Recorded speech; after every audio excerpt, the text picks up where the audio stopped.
Hi friends అందరికి అందరైతే ఏం చేస్తున్నారు? నువ్వేం చేస్తున్నావు? నేనైతే నిమ్మకాయలు తెంపినాం. బస్తాలు అయితే కుడుతున్నాయి. ఇంటికి టైం అయితే అయింది. 3 బస్తాలు అనమాట. టైం అయితే 5:20 అవుతుంది.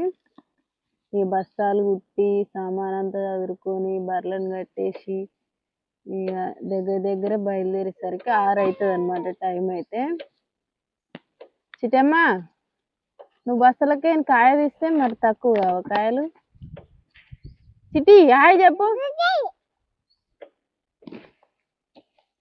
మా చిట్టి అయితే ఇప్పుడు మంచిగా ఆడుకుంటుంది, చల్లగా ఉందన్నమాట సాయంత్రం టైంలో. చిట్టమ్మ హాయ్ చెప్పు. అయిపోయిందా రెండో బస్తానా? అసలు మా తోటలో కాయింది కానీ సైజు ఉంటే మాత్రం రోజు 5-6 దింపుతుండే, కానీ సైజు లేదనమాట.